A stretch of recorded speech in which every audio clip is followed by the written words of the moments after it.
여러분 안녕하세요. 170강입니다. 바로 전 시간에는 이제 6월달 농사 보여드렸고요. 그 다음에 이제 양배추 실정회 이제 낮에와 오후 저녁 붙여서 이제 두 번에 했습니다. 뭐, 뭐 그런 대로 이제 만족할 정도였고요. 뭐 급하게 편성했는데도 어떻게 두 분이 오셨고 그 다음에 나중에 이제 현지에 어, 여러분들이 오셨습니다. 그래서 이제 제가 이제 특별하게 부탁을 요청이 와가지고요 진행을 했는데요 만족스럽게 뭐 끝났습니다. 자 오늘은요 바로 전전전 시간에 했던 일본의 가하구치 선생의 벼재배 자연농. 자 오늘은 이제 그걸 통해서 새로운 농업 대안을 찾았으면 좋겠다. 그대로 이제 뭐 일본에 이런 농사가 있다 이런 선생이 계시다 하는 걸로 끝날 게 아니고요. 이걸 벤처마킹에서 새로운 대안적인 아니면 이제 가하구치 선생의 그 좋은 방법의 그런 지식적인 기술적인 걸 조금 습득하는 시간을 가졌으면 좋겠어. 제가 이제 과학적이나 통계가 없는 사견을 좀 말씀드려요. 저 의견이죠. 이거는 뭐 다시 한번 말씀드립니다. 과학적인 통계가 없다는 거. 이거는 이제 순수한 저희 의견으로서 여러분 그냥 받아주시기 바랍니다. 자, 우리나라 자연농 안착률입니다. 도시농 같은 경우 100명에서 5명도 아마 또 뭐 사람마다 틀리겠습니다만 저는 5%도 안 되지 않을까 싶습니다. 그 다음에 자금농은 그나마 조금 나을 듯 할 정도고요. 그 다음에 전업농은 거의 1%도 안 되죠. 100명 중에 뭐 1명도 안착하기 힘들 정도로 이게 현실이 아닌가. 그래서 자연농은 우리나라에서 뿌리내리기는 쉽지는 않다. 많은 IF 이후에 뭐 수많은 이제 도전했습니다만 그렇다는 거. 제가 이제 20대 뭐 86 아시안 게임 끝나고 나서 그때부터 이제 새로운 농업을 찾아서 이제 계속 다니면서 자연농 현장을 뭐 그때는 이제 자연농이란 거의 없었거든요. 제가 이제 농사를 짓다가 이제 그 양배추 재배했더니 안 팔리고 그 다음에 중송아지 사도 3년 동안 키워서 큰 소가 되고 송아지가 났는데 되려 더 쌌거든요. 그 충격을 받고 뭐 이런 농산물 파동이 3년마다 온다 그래서 새로운 농업을 찾아야겠다. 그래서 어디 갔냐? 그때도 말씀드렸어. 앞서도 말씀드렸습니다만은 가락시장으로 갔습니다. 가락시장에서 2년 반 있으면서 정말 농사 지어서는 앞으로 막막하겠다. 왜냐? 농사의 수익률은 어디냐 누구냐 먹냐 아마 상인들이 이제 거의 대부분이 주무르더라. 거기서 이제 충격을 받았거든요. 그래서 농사를 이대로 농사를 제가 이제 그 당시에 만여평의 그런 그 당시 대농입니다. 뭐 20대 이제 뭐 갓 지나서 이제 그런 정부 지원 받고 그런 농사를 지었습니다만은 희망이 뭐 새로운 대안을 찾지 않으면 안 되겠다 싶어서 이제 새로운 대안농이 뭐냐 치유적인 이런 고퀄리티 농업을 가야겠다. 그래서 그 찾아낸 게 이제 지금의 자연농입니다. 그때부터 이제 많은 농가를 받고 만났고 보면은 이제 이런 저의 사견을 보면 이렇게 모르겠습니다. 저희 의견 드리는 거고요. 또 두 번째 사견은요 뭐냐면 자연농 만약 실패하는 이유는요 철학적 편중이 아닌가. 제가 이제 그렇게 돌아다니면서 많은 분들이 이제 되게 보면 자연농의 그런 경력이 있는 분들 아니라 이제 들어오신 분들이었거든요. 제가 20대 후반 할 때만 해도요. 그때가 이제 86년 아시안 게임 끝나고 내가 이제 전국에 우리나라 15년을 이제 돌아다녔으니까요. 그러니까 90년대부터 IF 그때 뭐 들어오신 분들 거의 이런 책을 보시고 그 다음에 이제 철학적으로 돼 있거든요. 저는 이제 그게 뭐냐 그러면 이제 지식적 그러다 보니까 지식적인 부재 그 다음에 기술적인 부재 이게 제일 큰 문제가 아닌가 싶습니다. 그 다음에 뭐 여러분 알다시피 자연농하면 많은 노동량 아닙니까? 이게를 이제 감당을 못하는 그래서 많은 실패하지 않을까? 뭐 각자 의견이 다를까면은 그래서 지식적인 기술적인 부재다 보니까 거기에는 큰 게 뭐냐?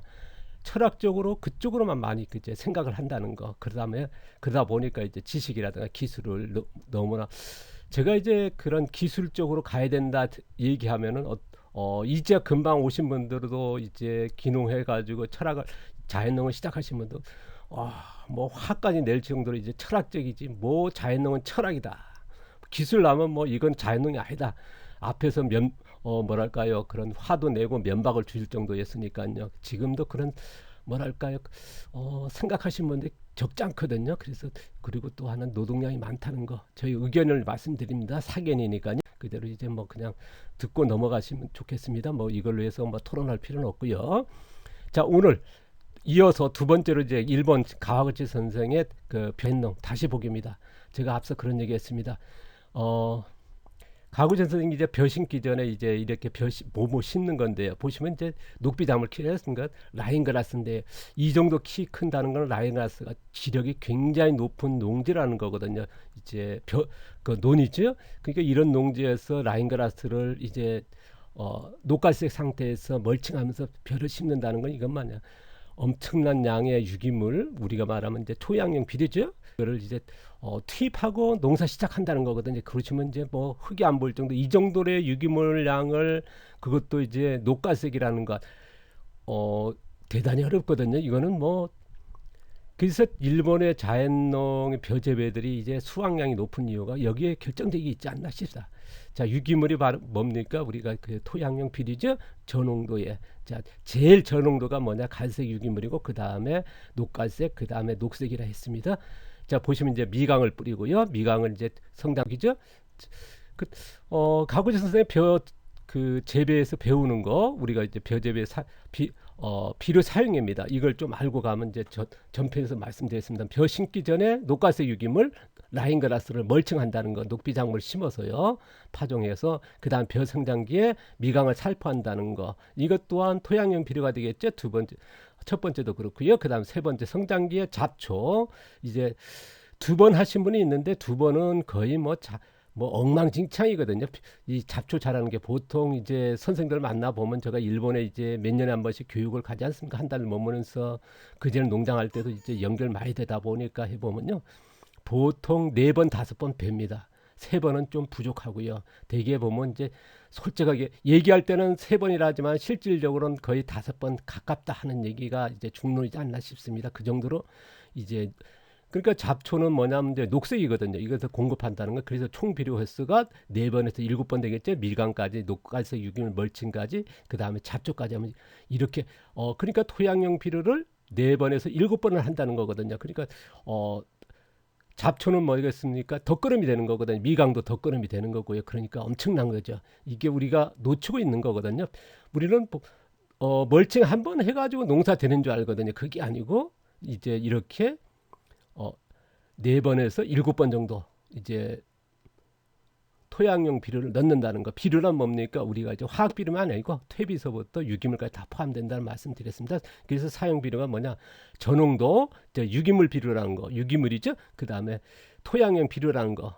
우리가 이제 토양을 살리기 위한 비료죠. 우리가 작물 키우기 위한 그런 발효 퇴비랑 속성 그런 퇴비가 아니고요, 비료가 아니고요. 그래서 토양용 비료 다량을 투입한다는 거, 4번에서 7번 정도 이런 차이가 있더라는 거. 그래서 가오구치 선생의 이런 거는 우리가 이제 벤처마킹 배워야 되거든요. 이거는 우리가 뭐랄까 철학적으로 접근했지 이런 쪽으로 과체적으로 이제 그렇게 논하지는 못했요. 제가 이제 일본에 가서 교육할 때도 먹히는 게 뭐냐면 이런 지식적으로 기술적인 거를 이제 해보해가지고 말씀을 드리거든요. 그러면 그분 같은 경우는 구전으로 했지 이런 지식화 이런 식으로 돼 있지는 않거든요. 그래서 우리가 뭐 유기물 그냥 이렇게 뭐 잡초라든가 이런 덮는다, 뭐 라인가스에 덮는다 그런 식으로 이제 그런 멀칭이다 그런 개념으로 됐지, 어떤 유기물에 따라서 녹색이냐 갈색이냐 녹갈색이냐 거기 따라서 미생물이 다르지 않습니까? 그럼 질소 생산이 달라지니까. 그래서 지식화 굉장히 중요하다. 그 다음에 이제 그런 기술화가 중요하다는 말씀을 제가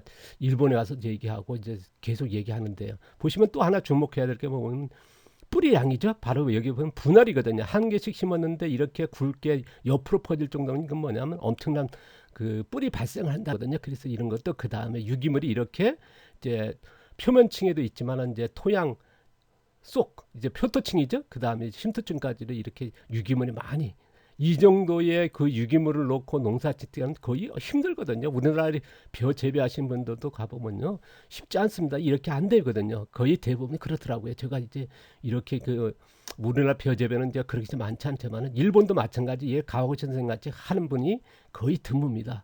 그러니까 대단한 거죠, 선생이. 2번째 배우기입니다. 이제 필요 영양 공급 방법입니다. 아까도 얘기했습니다. 다시 한번 하면요, 표면층에는 뭡니까? 녹비작물 라인그라스를 해서 토양용 비료죠. 이거를 멀칭한다는 것. 그 다음에 표토층에 뿌리라고 하는, 우리가 보통적으로 이제 표토층 땅 속에다가 이제 작물용 비료 넣어가지고, 아니면 이제 그 토양용 비료라 토양용 비료 아닙니다. 그 유기물 이제 작물용 비료 해가지고 뭐 우드칩이라든가 그걸 땅 속에 집어넣거든요. 그거보다는 토양을 살리는, 토양 속에 유기물 넣는 건 방법은 뭐냐? 어, 식물이라고 했지 않습니까? 그러니까 벼와 잡초의 뿌리가 유기물이거든요. 그러면 이제 다양으로 이제 뿌리가 많이 발생시키는 거고요. 그다음에 신토층의 깊은 뿌리죠. 그러면 이제 뿌리가 바로 유기물이니까요. 그 다량 생산한다는 거. 그다음에 아까도 했습니다. 분열이 뭐냐? 그만큼 뿌리가 많다는 거거든요. 그리고 깊이 들어간다는 거고요. 그래서 비료 활용이 뭐냐? 토양 전층, 표면층과 표토층의 우리가 유기물을 다량의 유기물을 농지에서 생산한다는 거. 농지를 생산해서 활용한다는 거. 외부에서 투입하는 게 아니고요. 농지에서 자력으로 생산해서 여기서 순환적으로 투입한다는 활용한다는 거거든요. 이것은 대단한 거. 그러니까 이 용어를 정확히 알 필요가 있는데 농지 생산 활용한다는 거. 이런 것들이 오늘 새로운 용어가 나왔습니다. 그래서 가구 전선의 제일 큰 건 뭐냐? 밖에서 유기물을 유입하는 게 아니라 농지에서 유기물 우리가 토양용 비료를 생산해서 활용한다는 거, 그죠? 그래서 토양 자생적으로 다량 영양 생산하는 거, 작물에 필요한 이게 큰 뭐랄까요? 우리가 이제 배워야 될 우리가 또 여기 이걸 놓치지 말아야 될 굉장히 중요하다고 봅니다. 그리고 이걸 통해서 우리가 반농사라는 과수라는 거다 기본적으로 갈 필요가 있다 보거든요. 왜냐 그러면 제일 앞서 있는 뭐랄까 벤처마킹할 모델이 아닌가 표준적인 거 아닐까 싶습니다. 앞으로 이제 우리가 사그름 농사 토양 자생력과 작물 자생력 의존하는 농사를 가려고 그러면 모델이 뭐냐 어떻게 보면 가구 전생이 아닐까 하는 저는 뭐 저희 설 말씀드려봅니다. 보시면 이제 일반 농과 자연 농에 일반적으로 우리가 친환경 화학농이나 뭐 하시는 벼 재배와 이제 조금 좀 불편한 얘기인지 모르겠으면 좀 이해를 부탁드리고요. 자, 자연농 벼 재배의 차이는 뭐냐? 비료 종류는 되게 작물용 비료, 우리가 이제 반려태비 같은 그런 거 있죠. 그 다음에 우리가 토양용 비료, 우리가 유기물이죠. 자, 유기물도 토양용 작물용 비료 될 수 있으며 또 다른 반려태비도 토양용 비료로 활용할 수 있는 방법이 있죠. 이거에 대해서는 또 나중에 얘기하고요. 자, 비료 사용입니다. 반려태비가 토양용 비료는 될 수 없습니다. 정정합니다. 자, 비료 사용은요. 밑거름과 우리가 이제 작물용 비료를 밑거름 뿌려가지고 토양 속에 놓지 않습니까? 우리가 일반적으로 이제 벼재배 그런 거죠. 그 다음에 우리는 농지 자생력, 그래서 유기물을 생산한다는 거. 아까 이제 녹비작물 키워서 아니면 잡초 같은 거 해서 쓴다는 거. 그 다음에 여기서 하나 얘기할 게 있습니다. 우리가 우리나라에 보면 전업농의 노틸, 그래서 위에다가 이제 반려태빙하 위에 밑거름은 놓고 비닐 씌우고 하는 게 그냥 노틸이거든요. 무게ውን 하거든요. 근데 이거는 작물용 비료에서 작물을 키우기 위해서 위에 이제 멀칭하고 무게운 농사 하거든요. 이거는 전혀 다르죠. 우리가 이런 뭐랄까 토양용 비료가 아니고요. 그거는 이제 작물 키우기 위한 하니까 이거는 조금 혼동해서 하지 않기 바랍니다. 자, 이거에 대해서는 또 나중에 얘기할 거고요. 작물 영양은 뭐냐? 토양 속에 넣어지는 비료 양분을 의존하는 거죠. 저희들은 뭐냐? 녹비작물 위에 멀칭한 거, 그 다음에 잡초 뿌리. 포토층에 이제 잡초 뿌리가 뿌리지 않습니까? 그 다음에 벼의 뿌리죠. 그래서 유기물일 것이고, 그래서 농지에 자생적으로 영양을 생산하는 것을 의존한다는 거. 그러니까 위에 뭐랄까 공장 비료를 이제 아니면 농장에서 만든 거를 이제 비료 땅 속에 넣어서 그 영양으로 한다는 것과 우리는 이제 녹비작물, 그 다음에 잡초, 벼 그런 유기물에서 해서 미생물들이 의해서 동생물들이 의해서 농지에서 자생적 영양 생산하는 걸 의존한다는 것. 그래서 비료 활용이 뭐냐? 농기업 생산의 작물용 비료 아니면 농장 생산이 되겠죠. 작물용 비료 의존한다 그러면 저희들은 농지에서 생산된 토양용 비료를 의존한다는 것. 이게 굉장히 큰 차이거든요. 이 차이가 아마 오늘 중요한 내용입니다. 농지에서 자생적 영양 생산한다는 것, 그 다음에 거기에 필요한 농지에서 자생적으로 유기물을 생산해서 쓴다. 그 유기물은 뭐냐? 녹비작물, 우리가 작물 심기 전에 녹비작물 라인그라스와 그 다음에 벼, 그 다음에 잡초 뿌리, 유기물이죠. 그 다음에 이제 미생물이 살겠죠. 그 다음에 거기서 이제 발효에 의해서 토양 속의 발효죠. 그러면 이제 농지에서 자생적으로 생산되는 거니까요. 이 차이를 아마 이제 기억할 필요가 있을 거라 봅니다. 자, 벼 자연재배 가구치 선생이 그 현존 최고 농업의 신뢰라는 게 뭐냐 그러면요, 외국 농업의 비료 의존 없는 농지 자생적으로 비료를 생산하는 거. 토양용 비료죠. 아까 얘기했던 이제 녹비작물 그 농지에서 키워서 하거든요. 멀칭하니까 라인그라스요. 그 다음에 잡초와 그 다음에 벼 뿌리, 그래서 자립농업에 실현했다는 거, 그 다음에 지구온난화 문제의 대안인 탄소 흡수 농업을 실현했다는 거, 여기에 뭐 기계를 쓰지 않기 때문에요. 그래서 탄소 흡수 농업, 우리가 습서가지 그런 식으로 농업을 실현하고 있지 않습니까? 그 다음에 현대 모든 벼 재배에 대비해서 더 많은 생산량을 높인다는 거, 이거는 뭐 수많은 입증돼 있거든요. 뭐 현장 뭐 농가들 지역이나 어디선 인정하는 거니까요. 그래서 더 많은 생산한다는 거. 그다음에 소비자 인증 현장 최고의 품질 생산하는 럭셔리 농업을 실현했다는 거. 품질적으로도요. 그다음에 현대 모든 농업에 대비해서 최저의 생산 비용 농업을 실현한다는 거. 뭐 우리나라에서 우승이 있었지 않습니까? 뭐 농약을 만드니까 뭐 무슨 겁니까? 천연 농약인가요? 무슨 뭐 친환경 농약 만드니까 초저 비용 농업이다. 그래 놓고 이제는 이제 뭐 퇴비 위에 깔고 이제 바깥에 안 오니까 초저 비용 농업이라는데, 여기가 이게 진짜 최저 비용 생산 비용 농업이거든요. 초저 비용 농업이죠.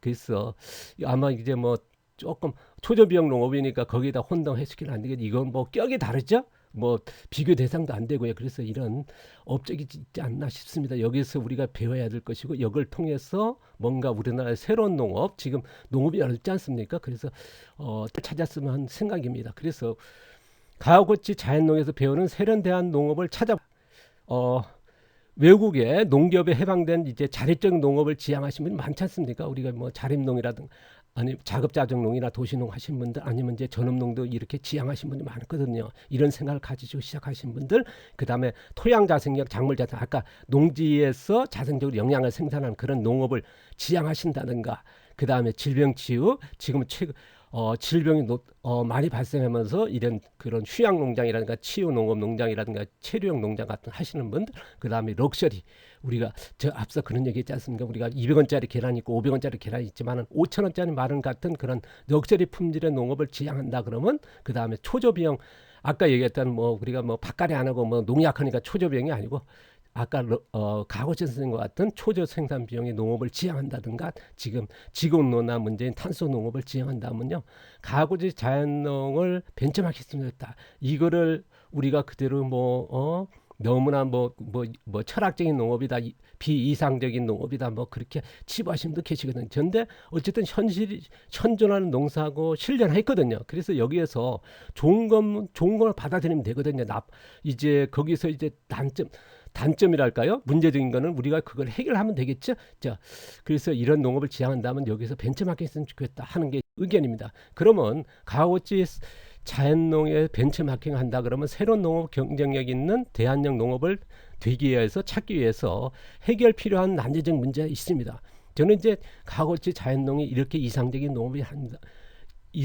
농업이긴 합니다만은 난제가 있다. 뭐냐 그러면요, 빠른 잡초 재생력입니다. 우리가 잡초를 아까 얘기했습니다. 보통 뭐 3번에서 5번 정도, 보통적으로 3번에서 4번, 5번 한 잡초를 이제 베거든요. 낫으로 뱁니다. 그러니까 재생력이 굉장히 높죠. 뿌리를 뽑는 게 아니라 잘라버리니까 물을 안 나니까 재생이 굉장히 빠른, 돌아서면 또 잘한다는 말이 있거든요. 그 띠약볕 아래서 손으로 이제 그 풀을 베야 된다는 게 쉽지 않거든요. 그것도 이제 4-5번 배우십시오. 지금 뭐 30도가 넘지 않습니까? 아침 저녁 한다 그래도 뭐 저도 이제 아침 새벽에 해 뜨기 전에 일어나 가지고 보통적으로 이제 뜨지 않은 상태에서 일을 하고 있거든요. 그러면 쉽지 않습니다. 8시가 되면 뭐 햇빛이 쨍쨍하고요. 저녁도 마찬가지고요. 그렇게 하다 보면 이제 이게 쉽지 않거든요. 그다음에 농지 자생적으로 영양 생산을 위한 이제 안전적인 토양용 비료, 유기물이죠. 생산한 거. 이게 확보한다는 게 쉽지 않고요. 유기물 우리가 농지 안에서 이제 생산한 거, 아니면 외부에서 드린다는 거, 그래서 어쨌든 농지 안에서 자생적인 영양 생산한다 그러면요, 토양용 비료가 필요하거든요. 유기물 같은 게 필요하거든요. 이거를 안정적으로 확보한다는 게 쉽지 않다는 거. 그다음에 가오구전선 같은 경우는 이제 정말 뭐랄까, 잡초를 이제 뭡니까, 이제 처음에 이제 시작하기 전에 이제 그 초생재배 라인 가서 키워서 멀칭하면서 그 심을 때 굉장히 번거롭거든요. 그래서 그렇게 치료하고 그 다음에 나중에 잡초 배면서 해서 충분히 공급하고 있지 않습니까? 그런데 다른 사람들은 쉽지 않습니다. 일반적으로 익혀보면요. 그래서 다른 농사 대비 쉽지 않은 많은 노동량입니다. 이게 노동량이 쉽지 않다는 거. 그래서 이거를 해결하지 않은 거는 쉽지 않다. 그리고 또 하나는 뭐냐면, 안정적인 농작업을 위해서 대개 구전으로 했지 이런 지식화는 됐습니다. 아까도 얘기했습니다만 농지 생산이라는 용어라든가 녹비작물이라든가 뭐 거기에서 녹색 유기물인지 녹가세 유기물인지 거기에 따라서 미생물 다르고 그런 지식적으로 기술적으로 안 돼 있거든요. 그래서 이것이 우리가 안정화되고 표준화되고 더 많은 농가하려면 뭐냐 지식화 기술화가 돼야 된다. 이게 안 돼 있거든요. 제가 일본에 가서 교육하면서 맥히는 게 이거거든요. 일본에는 뭐냐 구전적으로 알려져 있습니다. 그게 현장에서 배울 수 있지만 와서 뭐냐 기록을 들으면서 기록하는데 기록도 잘 안 되는 거죠. 왜냐 그러면 이런 용어를 안 쓰니까요. 그래서 이런 것들이 굉장히 난제적이고 그러니까 우리나라에서 지금도 보면 이제 그런 많은 번역들이 나왔습니다. 거의 철학서만 가까웠거든요. 기술적으로 이런 지식적으로 나와 있는 게 그렇게 부족하거든요. 그래서 이런 게 문제면서 이걸 해결해야 된다. 해결한다 그러면 뭐랄까요? 대안은 저는 있다 봅니다. 이거에 대해서는 이제 제가 그 가고제 선생의 이런 그 뭐랄까요? 대처막행 하면서 여기서 난제적인 문제를 해결하는 대안의 그런 벼재배를 이미 제가 이제 대면교육에서는 하고 있거든요. 그래서 앞으로도 이제 그것도 소개하겠습니다만은 그거는 이제 작물편에서 순서가 오면 할 거고요. 어쨌든 간에 이것이 이런 난제적 문제도 있으며 이런 벤치마킹할 필요도 있다 하는 말씀을 드렸습니다. 그러나 오늘 다음에 이어서 계속 그 작물편에 가서 뭐 다시 한번 얘기하고요. 이런 것들이 장점과 단점 그리고 또 우리가 이거 배울다 하는 걸 말씀드렸습니다. 오늘 좀 길죠. 20분이 넘었습니다. 이거는 굉장히 중요하기 때문에 힘들더라도 이제 좀 들어주시고요. 이거는 이제 반복 오늘 새로운 용어들이 많이 나왔죠. 우리가 자생적으로 농지 생산한다는 것 이런 그 용어가 그 교육화 돼야 되고요. 이거를 전달용으로서 아니면 이제 우리가 메시지로서 전달할 때 이제 충분하게 이제 뭐랄까요 지식화 돼야 될 거라 봅니다. 자 다음 시간에 이어서요 저 김우라 씨 썩지 않은 사과제 이거에 대해서 또 말씀을 드리겠습니다. 자 오늘도 감사하고 굉장히 덥습니다. 자 오늘도 뭐 열대야라는데 건강 조심하시기 바랍니다. 감사합니다. 고맙습니다.